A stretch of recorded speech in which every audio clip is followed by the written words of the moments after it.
Zikiwa zimesalia takriban saa 10 kabla ya shughuli ya kubomolewa kwa jengo hilo kuanza, serikali ya kaunti ya Mombasa imewaagiza wakazi kwa umbali wa kilomita 1.2 na jengo hilo wakati wa shughuli hiyo inayoratibiwa kufanyika asubuhi na kuchukua takriban muda wa saa 8 kukamilika. Abdul Somad Sharif Nasir ni gavana wa kaunti ya Mombasa. Watu wote will have to vacate.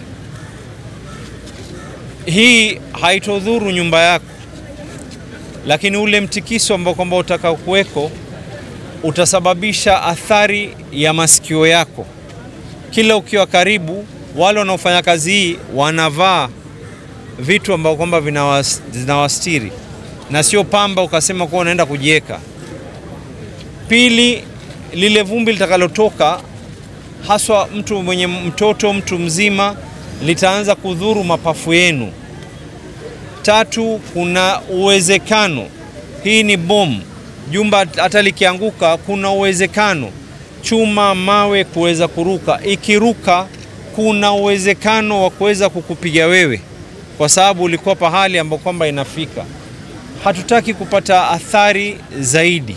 Wakazi wametahadharishwa kuhusu hatari ya mtikiso mkubwa ambao utatokea wakati wa shughuli ya ubomoaji.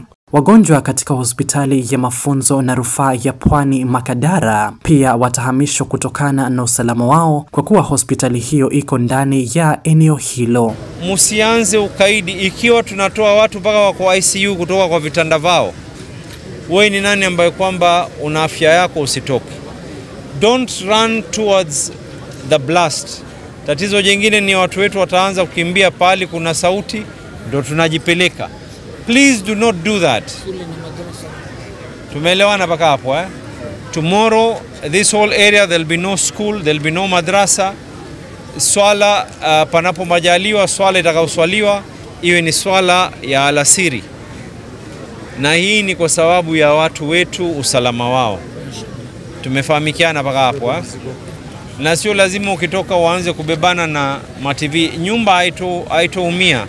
Tafadhalini mkitoka, madirisha haswa nyumba zilioko juu, madirisha yote yawe wazi, ndio ile effect ya ule upepo ukipiga iingie upande mmoja itoke upande wa pili. Mbali na hayo, mtu mmoja aliyekuwa karibu na jengo hilo wakati wa kuzama hajulikani aliko. It is suspected ya kwa pengine kuna mwili. There is a CCTV that is said ya kwa alikuwa within the area before this happened and he has gone missing.